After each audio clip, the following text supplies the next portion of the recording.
Kumusta yung ano mo pala, bakasyon mo sa Korea? Masaya. Kasama ko nun mga production ng Sagwan kasi may ginawa akong short film actually last year pa yun eh. Sinali siya sa Asiana International Short Film Festival sa Korea. Yung indie film? Indie film na ano siya, na nominate siya. So pumunta ako dun with my production designer at saka cinematographer and assistant director. Para umattend nung awards na. Pero most of the time parang 60% kasama ko 60%, 40% kasama ko sila, 60% mag-isa lang ako. So sinusundan nga kita eh. Nandun ako. Mag-isa lang talaga. Ano doon ko? Nakita ko, nandito rin siya sa Korea. Oo, mag-isa lang ako. Ini-stalk kita, hindi mo alam. Saan doon? Hindi, nagpunta ka doon sa National Palace, di ba? Yung araw na yun, nagpunta na rin ako doon. Sabi ko, sana makita ko siya. Nakita mo ba ako doon? Hindi. Nandun ako sa mga gilid-gilid sa mga puno-puno. Pero kasali ka doon sa movie? Kasali ako. Ako yung lead doon sa movie. Sagwan? Sagwan yung title. Pero iba, kasi pinalabas ibang Sagwan yun nasa isip ko. Paddle yung ano yun. Oo. Bagong Sagwan. Is that the one with Seb? Seb. Hindi. Pareho yung title.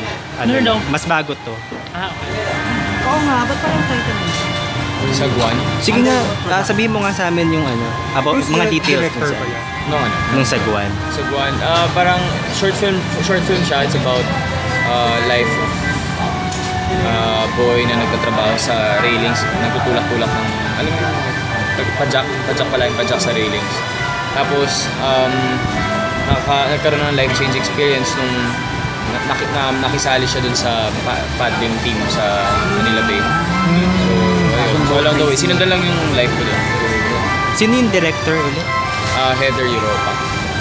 Under what production man? Anong production siya? Indie? Indie.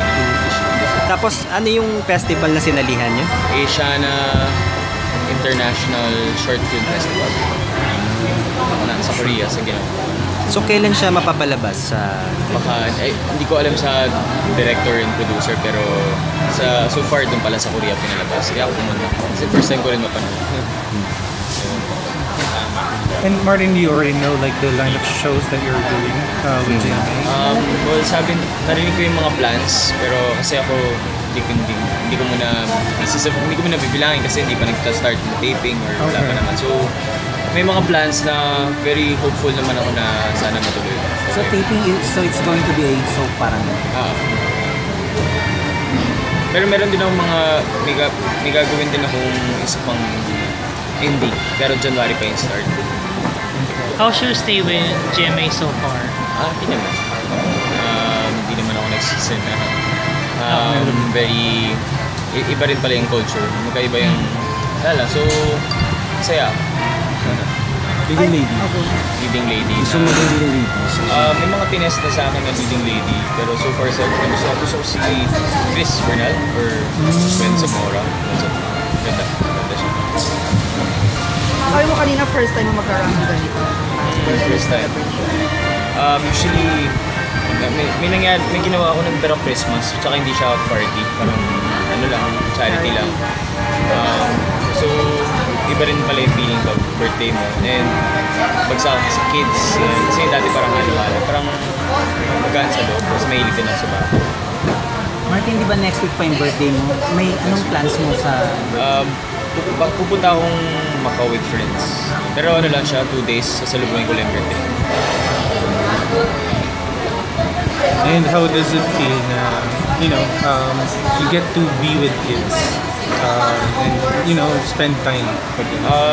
Actually, mixed emotions since alam ko kung ano yung sitwasyon nila, yung pinanggaling. Yung iba, alam ko kung saan nanggaling. Inisip mong malungkot, pero masaya din at the same time dahil alam mong magbibigay saya ka sa kanila. And the feelings mutual na napapasaya din nila ako na alam mo yung nararamdaman kung makita mo lang nakasmile.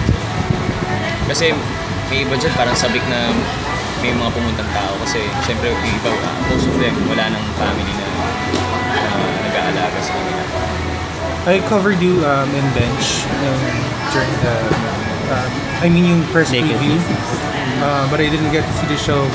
Last night was like of course, Bench was shown on public sa TV. public, yeah. How's the reception na nakuha mo? Sa TV, yung yeah. mismong fashion show. Yeah. Sa TV, mismo pa. Actually, nagulat ako. Hindi ko naman alam na yung ginawa kong ganun. Nakakalat siya. Actually, ginaya ko lang yung sa pictorial. May pictorial kasi ako nakaganon ako. So, Yes. ginaya ko lang yung post. Pero, nag-end up na parang naging napag-usapan yung lagpas hugot na tamot na. So, parang dami ng tao dun sa post na yun. So, pero masaya ako at least na ano naman. Kasi sa fashion show, syempre kailangan mag-make ng mark dyan. Kasi parang konting minutes ka lang mag-ano dyan eh. Actually, bagong fashion show, kausap ko si Jake nun eh. Sabi niya sa akin, 1 minute ka lang maglalakad dyan. Kailangan ano ka talaga, mawa na eksena. So, yun. Effective. Tinry ko yung best ko na to the point na magiging parang ma-exploit or parang magpakita ng bastos. Hindi naman. So, effective naman.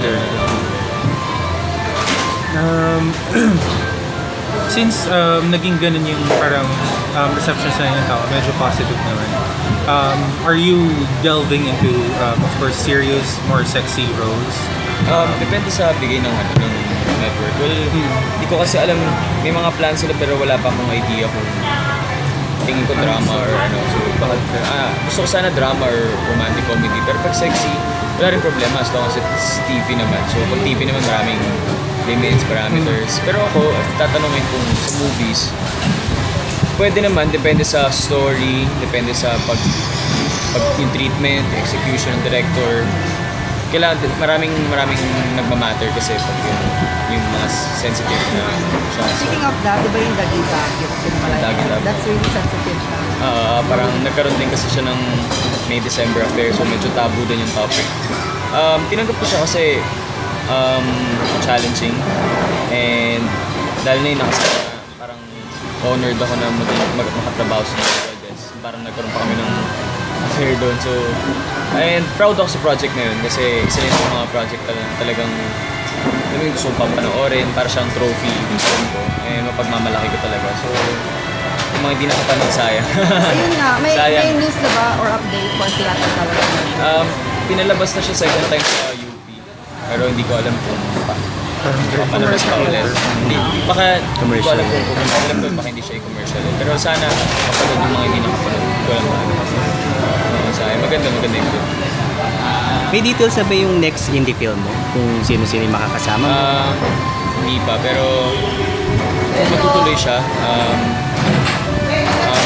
Decision Mari, it's about identical twins. Identical twins ako gagawa na isa... Dual role? Hindi ko alam kung saan pwedeng sabihin. Well, pwede naman. Dual, parang twins siya na isa lalaki na in love sa matandang babae. Tapos yung isa transvestite. Transvestite na in love sa parang teacher na babae. With that, thank you very much. Happy birthday. Sorry ah! Tagal pa.